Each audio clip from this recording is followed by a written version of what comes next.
हाय dear. So relative pronouns के सिलसिले को आगे बढ़ाते हैं आज। और मैं आपसे विच और दैट की बात जो है कंप्लीट करने वाला हूँ। कल वाले सेशन के अंदर जो है मैंने आपको हु और हुम मतलब हमने बहुत कायदे से और हु और हुम पे तो अपनी एनर्जी लगा ली है। आज हम विच और दैट को बहुत अच्छे से समझने वाले हैं, ठीक है। और बाकी आप लोगों को पता है यार, हमारा आगाज़ बैच जो है वो बहुत बहुत बहुत जल्दी जो है हम वो बंद करने वाले हैं। सो अगर आप आगाज़ बैच का पार्ट बनना चाहते हो तो आपको गूगल पे study.educaptain.in लिखना है। आपको आगाज़ बैच दिख जाएगा और 3999 मतलब कि 4,000 रुपये के अंदर आप इस बैच का पार्ट बन सकते हो। आपकी लाइव क्लासेस, रिकॉर्डेड लेक्चर्स, आपके इंग्लिश लैंग्वेज की पूरी कंप्लीट चीज़ें, आपका जनरल टेस्ट, कॉमर्स के डोमेन, आपकी e books, mock test, topic wise test, mentorship programmes, हर एक चीज़ आपको इस बैच के अंदर मिलने वाली है। Last year all India rank 1 हमने होल्डर्स निकाले हैं। लगभग 300 से ज़्यादा बच्चे जो है दिल्ली यूनिवर्सिटी के टॉप कॉलेजेस में पढ़ रहे हैं, जिसमें से एसआरसीसी की अगर बात करूँ ना, 30 बच्चा एसआरसीसी के अंदर लास्ट ईयर ही पहुंचा है। ये बहुत बड़ा नंबर होता है, ठीक है। तो भाई आगाज बैच का पार्ट आप बन सकते हो। हम बहुत जल्दी ये बैच जो है वो बंद कर देने वाले हैं। तो यस, अब हमारे कोर्स की तरफ आगे बढ़ते हैं। ये हमारा टाइम टेबल है जो कि आप लोगों को पता है। आज अगर मैं बात करूँ, टुडे इस सैटरडे, और कायदे से तो हमें क्लास 12th का टॉपिक करना चाहिए था, बट मैं पूरे वीक आपको इस वीक ग्रामर ही करा रहा हूँ, ठीक है भाई। चलो, तो रिलेटिव प्रोनाउंस की मैं बात कर रहा था, हमने हु और हुम की बात की थी। आज मैं आपसे बात करूंगा विच की, ठीक है भाई। तो विच जो हमारा इस्तेमाल होता है वो दो जगह पे इस्तेमाल होता है। मतलब कि जब कभी भी आपकी बात एनिमल के कॉन्टेक्स्ट में हो रही होगी या फिर कोई चीज़, कोई थिंग होगी, तब हम वहाँ पे क्या लगाएंगे? विच लगाएंगे। क्या बात कर रहा हूँ? ये सेंटेंस आपकी स्क्रीन के ऊपर आ रहा है। मेरे बताने से पहले आप जरा एक बार इसका पोस्टमार्टम करो। देखो, he lost the bag dash he got from his uncle. तो ही मेरा क्या होगा बालक? यहाँ पे सब्जेक्ट हो गया। लॉस्ट मेरा क्या हो गया? मेन वर्ब हो गया। He lost what? He lost the bag. तो बैग मेरा इस मेन वर्ब का ऑब्जेक्ट हो गया। हु और विच हमें बताना है। उसके बाद ही मेरा क्या हो गया? सब्जेक्ट हो गया। गॉट मेरा क्या हो गया? गॉट हो गया मेरा मेन वर्ब। फ्रॉम मेरा क्या हो गया? प्रेपोजिशन हो गया। इस प्रेपोजिशन का ऑब्जेक्ट क्या हो गया? ये अंकल। ये हिज मेरा क्या हो गया? पोजेसिव एडजेक्टिव हो गया। यही आ गई बात मेरी सारी। अच्छा जी, अब यहाँ पे देखो, यहाँ पे क्या है? बैग की बात हो रही है। यहाँ पे ये बैग की बात यहाँ पे हो रखी है।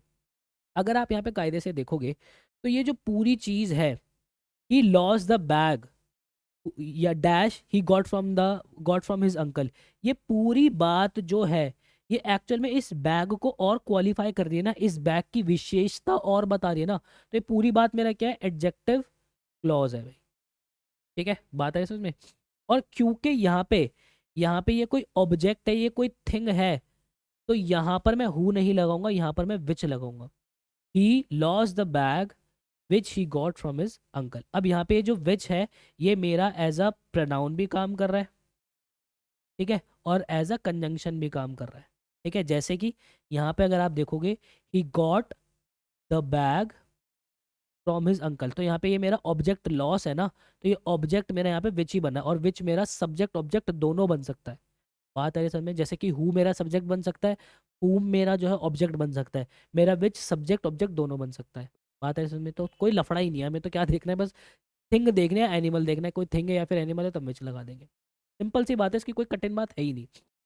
चले, दूसरी चीज़। सॉरी, मुझे थोड़ा सा जुकाम हो रहा है यार, बट मैं कोशिश कर रहा हूँ। हाँ, तो दूसरा हमारे पास क्या है? दैट। अब मैं आपसे बात करता हूँ दैट की। देखो यार, दैट जो है वो आपका ह्यूमन बींग्स के लिए भी लगता है, ठीक है। दैट आपका एनिमल्स के लिए भी लगता है, और दैट आपका थिंग्स के लिए भी लगता है? ये क्या बात हो गई? अगर ये दैट सबके लिए लगता है, तो ह्यूमन बीइंग्स के लिए हमने हु और हुम पढ़े थे, एनिमल्स के लिए हमने विच पढ़ा था, थिंग्स के लिए हमने विच पढ़ा था, तो फिर इनका क्या करे? इनका क्या चार डाले? देखो भाई, ये बात तो ठीक है कि हाँ भाई, ह्यूमन बीइंग्स के लिए हमारा हु और हुम लगेगा, एनिमल्स के लिए विच लगेगा, थिंग्स के लिए भी विच लगेगा। बट जहाँ बात हमारी आएगी एम्फसाइज करने की, क्या बात आएगी? जहाँ बात हमारे एम्फसाइज करने की आएगी, कि हम किसी जानवर को एम्फसाइज कर रहे हैं, किसी ह्यूमन बीइंग को एम्फसाइज कर रहे हैं कि ये वही है, अरे ये वही है, ये वही छोटा वाला लड़का, ये वही है, ऐसे एम्फसाइज जहाँ पे लगे करेंगे, वहां पे हमेशा हमें दैट की बात करनी पड़ेगी। अब एम्फसाइज के अंदर हम क्या क्या जो है वो यूज कर सकते हैं, क्या क्या हमारे पास आएगा एम्फसाइज के अंदर? तो एम्फसाइज के अंदर हमारे पास आएगा द फ्यू, ठीक है, द लिटिल। ये रटने नहीं है, ये ऑटोमेटिकली यहाँ फीड हो जाएगा, उसका काम मैं करूंगा अभी। प्रैक्टिस जब होगी सब हो जाएगा। द ओनली, ठीक है। उसके बाद द सेम,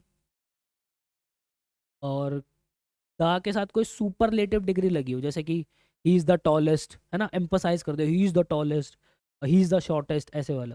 द के साथ कोई भी सुपरलेटिव डिग्री आ जाए, ठीक है भाई, ये बात हो गई। और दूसरा एम्फोसाइज हमें कैसे देखने को मिलेगा कि ऑल, सारे क्वेश्चन कर दिए जी, सारे क्वेश्चन, ठीक है। उसके बाद ऑल हो गया, नन हो गया, ठीक है, N O any none. Then उसके बाद हमारा बोथ हो गया, ठीक है। बोथ के बाद हमारा एवरीथिंग, एनीथिंग, एवरीथिंग, ठीक है, एनीथिंग, ठीक है भाई। तो ये सब क्या हो जाएंगे, सब मेरा एम्फोसाइज करने को दिखाएंगे। अब आपको दिल में थोड़ी सी भारी भारी सा हो रहा पड़ेगा, सर ये याद करना पड़ेगा, नहीं करना पड़ेगा, मैं कराऊंगा। देखो भाई, she is the same lady dash stole your wallet in the bus, ठीक है। आप बोलोगे कि सर हु लगा हुआ है, आप तो डैश पढ़ रहे हो, कोई नहीं, डैश मान लेते हैं। शी मेरा क्या हो गया, सब्जेक्ट हो गया। इज मेरा क्या हो गया, लिंकिंग वर्ब हो गया, क्योंकि शी क्या है, लेडी है, तो ये मेरा सब्जेक्ट कॉम्प्लीमेंट हो गया, part of speech wise adjective हो गया, सही है। She is the same lady, तो यहाँ पे ये अगर आप देखोगे द सेम को, तो यहाँ पे ये एक तरीके के एम्फसाइज कर रहा है ये बात, है ना। तो ये एम्फटिक प्रोनाउन हो गया मेरा, क्या हो गया, एम्फटिक प्रोनाउन हो गया, ठीक है। एम्फटिक एडजेक्टिव की तरह काम कर लो, सॉरी प्रोनाउन कर रहा हूँ, एम्फटिक एडजेक्टिव हो गया। तो ये एम्फटिक एडजेक्टिव की तरह काम कर रहा है। उसके बाद स्टोल की अगर मैं बात करूँ, स्टोल मेरा क्या हो गया भाई, हु, देखो डैश मेरा यहाँ पे अभी मुझे डिसाइड करना है कि हु आएगा या फिर हुम आएगा। स्टोल मेरा हो गया यहाँ पे main verb, stole what, wallet, तो ये इस मेन वर्ब का ऑब्जेक्ट हो गया। योर मेरा क्या हो गया, पॉजेसिव एडजेक्टिव हो जाएगा, है ना। इन मेरा क्या हो जाएगा जनाब, प्रेपोजिशन हो जाएगा। बस मेरा क्या हो जाएगा, प्रेपोजिशन का ऑब्जेक्ट हो जाएगा।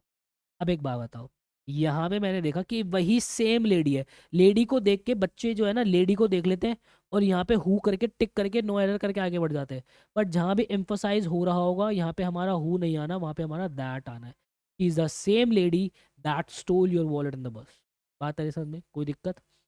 अच्छा जी, आगे देखो, मेरे बताने से पहले एक बार जरा चख लो इस क्वेश्चन को, मुझे उम्मीद है आपने चखा होगा।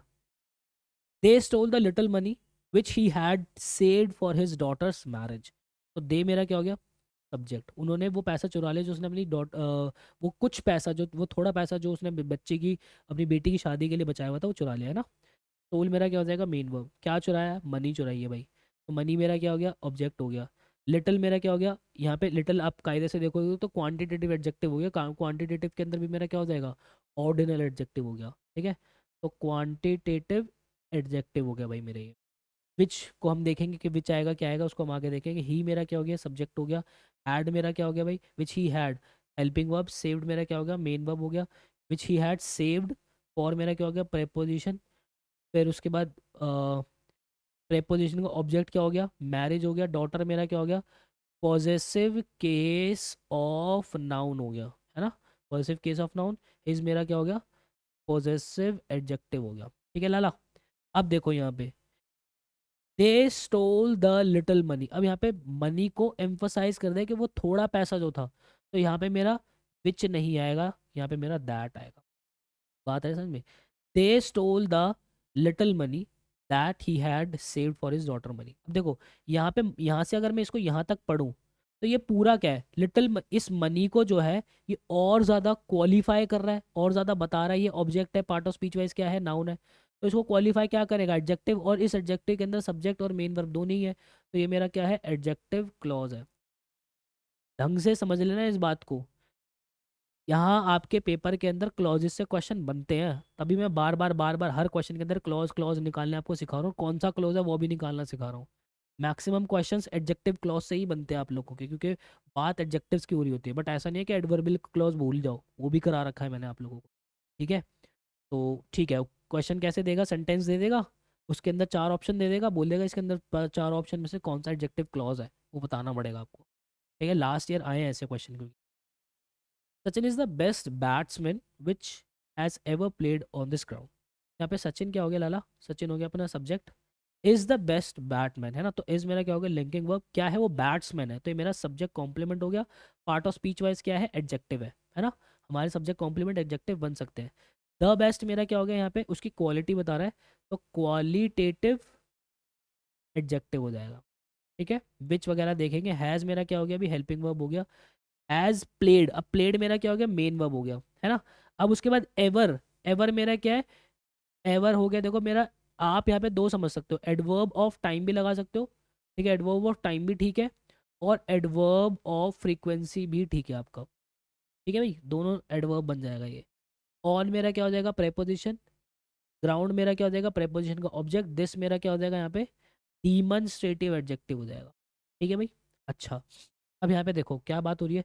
Sachin is the best batsman, है ना। तो सचिन क्या है, बेस्ट बैट्समैन है। अब यहाँ पे बच्चे पता है क्या करते हैं, बैट्समैन देखा कि ह्यूमन बीइंग की बात है, सीधा हु यहाँ पे आके मेन वो ढूंढने लग जाएंगे, ऑब्जेक्ट नहीं है, सब्जेक्ट बना देंगे, हु लगा देंगे। नहीं दादा, यहाँ पे इसको क्या कर दिया, यहाँ पे इसको एम्फोसाइज कर दिया, तो यहाँ पे विच नहीं आएगा, यहाँ पे मेरा क्या आएगा, दैट। ठीक है भाई, बात है समझ में। Sachin is the best batsman that has ever played on this ground. Sorted, कोई दिक्कत। चलो नेक्स्ट। अब देखो आगे, दैट का हमने दो यूज देखा। ठीक है, मतलब एक यूज हमने देखा दैट का एम्फसाइज करने का। सिमिलरली दैट के दो यूज निकल रहे होते हैं आपके। पहला तो हमने देखा अभी एम्फसाइज करने का, जो कि देखा ही है अभी हमने। ठीक है, और दूसरा यूज आपका आता है जब कभी भी आपके दो कंजंक्शंस लगे हों, और ये जो दोनों सब्जेक्ट्स है ना, सब्जेक्ट वन और सब्जेक्ट टू, इनके अंदर ध्यान रखना, इनके अंदर अगर एक ह्यूमन बीइंग हो गया, एक एनिमल हो गया, ठीक है, एक मान लो कोई थिंग हो गई, कोई एनिमल हो गया, ठीक है, या फिर कोई एनिमल हो गया उसके साथ कोई थिंग हो गई, तो यहाँ पे हमारा हमेशा क्या लगता है आगे, दैट ही लगता है। ध्यान रखना, ये हमारा दूसरा है। जैसे कि अब यहाँ पे देखो, दूसरा यूज है दैट का, the man and the dog. अब यहाँ पे द मैन, ये मेरा क्या हो गया, सब्जेक्ट वन जो कि ह्यूमन बींग है। द डॉग मेरा सब्जेक्ट टू जो कि मेरा एक एनिमल है। ये बीच में मेरा क्या लगा हुआ है, कंजंक्शन लगा हुआ है, क्योंकि सब्जेक्ट है दोनों, तो इसलिए बीच में कंजंक्शन आनी ज़रूरी है। अच्छा, अब उसके बाद एक बात सोचो, यहाँ पे मुझे पता लगाना है कि क्या आएगा, वो देखेंगे। ठीक है, वर मेरा क्या हो गया, हेल्पिंग वर्ब हो गया। क्रॉसिंग मेरा क्या हो गया, मेन वर्ब हो गया। क्या क्रॉस कर रहे थे, रोड क्रॉस कर रहे थे, ये हो गया मेरा ऑब्जेक्ट। अब उसके बाद वर मेरा क्या हो गया, हेल्पिंग वर्ब हो गया। हिट मेरा क्या हो गया, मेन वर्ब हो गया। बाय मेरा क्या हो गया, प्रेपोजिशन हो गया लाला। और ट्रक मेरा क्या हो गया, प्रेपोजिशन का ऑब्जेक्ट हो गया। अच्छा, अब यहाँ पे दो तीन बातें हमें सीखनी है। सबसे पहले तो यहाँ पे क्योंकि दो सब्जेक्ट है, तो मैं यहाँ पे क्या लगाऊंगा, दैट लगाऊंगा। और दोनों अलग अलग कैटेगरी के, तो मैं यहाँ पे दैट लगाऊंगा। ठीक है, बच्चे क्या करते हैं, यहाँ पे डॉग देखा तो विच रहने देते हैं उसको। अब एक बात आप बहुत कायदे से आराम से समझो ज़रा। अगर आप यहाँ पे ये देखोगे कि भाई ये वाली जो मेन वर्ब है, ठीक है, इसका सब्जेक्ट तो ये रहा, ये रिलेटिव प्रोनाउन है, तो सब्जेक्ट और कंजंक्शन दोनों बनेगा। इसका ऑब्जेक्ट ये रहा, तो इस मेन वर्ब का ऑब्जेक्ट कहाँ है। सबसे पहली बात हमें ये देखना है कि इस मेन वर्ब का ऑब्जेक्ट कहाँ है और इस मेन वर्ब का सब्जेक्ट कहाँ है। तो इस मेन वर्ब के सब्जेक्ट की अगर मैं बात करूँ, तो ये जो सब्जेक्ट आपके हैं, ये इस मेन वर्ब के ही लगे हुए हैं। ठीक है, क्योंकि यहाँ से अगर आप यहाँ तक देखोगे, that were crossing the road, ये एक्चुअल में इनको क्वालिफाई कर रहा है, इन दोनों सब्जेक्ट को क्वालिफाई कर रहा है। तो ये तो मेरा हो गया एडजेक्टिव क्लॉज। ठीक है, ये तो मेरा एडजेक्टिव क्लॉज हो गया। अब हमें देखना है कि इस मेन वर्ब का ऑब्जेक्ट कहाँ पे है। तो भाई मैंने आप लोगों को एक सेशन लिया था एक्टिव पैसिव का। मैंने आपको बताया था कि अगर बी फैमिली के साथ वर्ब की थर्ड फॉर्म लगी हो, तो मेरा पैसिव के अंदर होता है, हिट हिट हिट ही होता है वर्ब की थर्ड फॉर्म। तो ये मेरा क्या है, पैसिव वॉइस है। और पैसिव वॉइस में कभी भी ऑब्जेक्ट नहीं आता। ठीक है, क्यों नहीं आता, देखो जरा। यहाँ पे अगर मैं इसकी बात करूँ आपसे, समीर बॉट अ बैग, तो समीर मेरा क्या हो गया, सब्जेक्ट हो गया। बॉट मेरा क्या हो गया, वर्ब हो गया। इसका ऑब्जेक्ट जो हो गया बैग, वो ये रहा। ठीक है, अब क्या होता है, ये ऑब्जेक्ट आगे आ जाता है और ये मेरा क्या बन जाता है, सब्जेक्ट, है ना। ये मेरा बी फैमिली का हेल्पिंग वर्ब हो गया। बॉट मेरा क्या हो गया, मेन वर्ब हो गया। बाय मेरा क्या हो गया, प्रेपोजिशन हो गया। और समीर मेरा क्या हो गया, प्रेपोजिशन का ऑब्जेक्ट हो गया। तो हमेशा ध्यान रखना, जब भी आप एक्टिव से पैसिव वॉइस ट्रांसफर करते हो, कन्वर्ट करते हो, तो जो मेरी वर्ब होती है वो किस नेचर की हो जाती है, वो इंट्रांजिटिव नेचर की हो जाती है। ठीक है, हकीकत आपके सामने ये रही। इसलिए यहाँ पे इसका ऑब्जेक्ट है ही नहीं, ये जो ऑब्जेक्ट हम ढूंढ रहे थे ना, वो आएगा ही नहीं। बात है समझ में, दिमाग कान नाक आँख सब खोल के अगर पढ़ाई करोगे ना, तो इन बातों को दिल से इंजॉय करोगे। वरना तो हवा में तो सब चलाते ही है चीज़ों को। ठीक है, तो अब ये तीन सेंटेंसेस है, ये तीन सेंटेंसेस पहले आप अटेम्प्ट करना बहुत कायदे से। देखो भाई, अब हमने चीज़ें सीखी क्या है। हमने सबसे पहले चीज़ें सीखी है कि हमारे पास हु और हुम कब आएगा, जब कभी बात हमारी ह्यूमन बींग्स की हो रही होगी। ठीक है, हमने सीखा कि हमारा विच कब आएगा, हमारा विच आएगा भाई जब कभी बात एनिमल की होगी या फिर कोई थिंग की बात होगी।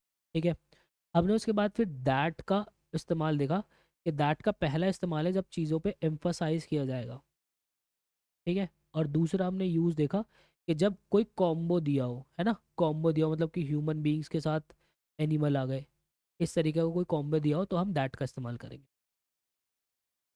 अगर मैं पहले सेंटेंस को देखता हूँ, we saw the boy dash won the race, तो यहाँ पे बॉय के आगे इसको एम्फसाइज किया हुआ है, सुपरलेटिव डिग्री लगी हुई है, तो यहाँ तो नो डाउट मेरा दैट ही आएगा। But we saw a boy, यहाँ पे क्या है, बात मेरी जनरल हो रही है ना, आर्टिकल ए लगा हुआ है तो जनरल बात हो रही है, तो यहाँ पे मैं क्या लगाऊंगा, यहाँ पे मैं हु लगाऊंगा, ये तो नॉर्मल जो हमने पहले सीखा था वही है। लेकिन बहुत ज़्यादा कन्फ्यूजन ये होती है, वी सॉ द बॉय आ जाए, अब यहाँ पे हमसे फिर के ले लेता है कि भाई अगर आप ग्रामेटिकली देखोगे ना चीज़ों को, तो ग्रामेटिकली आपका हु भी ठीक है और आपका दैट भी ठीक है। आपका हु किस लिए ठीक है, क्योंकि यहाँ पे बॉय की बात हो रही है और यहाँ पे दा लगा हुआ है, तो दा लगा रहा है तो चीज़ों को स्पेसिफिक करता है हमेशा। अब मैं आपको आर्टिकल्स के चीज़ अंदर ये चीज़ पढ़ाऊंगा कि दा जब लगता है तो चीज़ों को हमेशा वो स्पेसिफिक करता है, तो स्पेसिफिक की वजह से यहाँ पे दैट आना चाहिए, क्या आना चाहिए, दैट आना चाहिए। बट ये आपका हु भी ठीक है, दैट भी ठीक है, लेकिन अगर आपके पेपर में चीज़ आएगी, आप अगर सी यू ई टी के अंदर इसको अटेम्प्ट लोगे, आप अगर आई पी मैट के अंदर इसको अटेम्प्ट लोगे, या फिर अगर कोई मेरा बच्चा एन डी ए के लिए भी प्रिपेयर कर रहा है ना, तो उसके अंदर आप हु ही लगा के चलना, ये बात हमेशा ध्यान रखना, क्योंकि वो हु को ही कंसिडर करते हैं। ग्रामेटिकली आपका दैट भी ठीक है, ग्रामेटिकली आपका हु भी ठीक है, बट आप हु लगा के चलना, वो वही आंसर आपका ठीक करेंगे, क्योंकि ये एनडीए के अंदर लास्ट से लास्ट ईयर हुआ है, इसलिए मैं आपको जो है ये चीज़ आगाह कर रहा हूँ पहली, ठीक है भाई। चलो, सिमिलरली यहाँ पे देखो, अगर यहाँ पे आपने देखा कि भाई द सेम बैग है, तो यहाँ पे मेरा एम्फसाइज कर दिया है, तो नो डाउट मेरा दैट ही आएगा, यहाँ पे मेरा विच नहीं आएगा। लेकिन अ बैग की बात होगी तो मेरा विच आएगा, मेरा दैट नहीं आएगा। लेकिन अगर द बैग आ गया, तो उस केस में मेरा ग्रामेटिकली तो विच भी ठीक है और मेरा दैट भी ठीक है, बट आप पेपर के अंदर दैट ठीक करोगे। जब ध्यान रखना, जब ह्यूमन बीइंग्स की बात होगी तो आप हु हुम को ठीक करोगे, और जब नॉन लिविंग थिंग्स की बात होगी तो आप दैट ठीक करोगे वहां पे। ठीक है, पेपर में आपको दैट ही ठीक करना है, विच ठीक नहीं करना। ये हुआ है, इसलिए मैं बार बार आगाह कर रहा हूँ। और एनटीए घुमा फिरा के जो है टेस्ट वही लेकर आने वाले जो एनडीए सीडीएस के अंदर होता है, समझ रहे हो। और मैं आपकी प्रिपरेशन उसी तरीके से करवा रहा हूँ सारी, कि आपको कहीं भटकने नहीं दूंगा, मैं आपको हर एंगल से सारी चीज़ें इस कोर्स के अंदर मैं आपको दे दूंगा। मैं कह रहा हूँ ना, मैंने ये वादा किया हुआ है कि मैं एक ऐसा कोर्स डिज़ाइन करूंगा अभी, कि आगे जो लोग अपने पेड कोर्सेज निकालेंगे ना, वो निकालने से पहले खासकर इंग्लिश लैंग्वेज का 10 बार सोचेंगे, कि बच्चे ऑलरेडी वहाँ पे बहुत अच्छा कंटेंट ग्रास्प कर रहे हैं, समझ रहे हो। तो आई होप आपने वीडियो को एंजॉय किया होगा, ये सेशंस ये सीरीज़ आप एंजॉय कर रहे हो। कमेंट सेक्शन के अंदर प्यार बरसाना। कल संडे है, कल तो लेक्चर आप लोगों का नहीं आएगा। अब मैं आपसे मंडे को ही मिलता हूँ, मिलता है इस नेक्स्ट वीडियो के अंदर। मुझे दीजिएगा इजाज़त, till then bye bye and take care.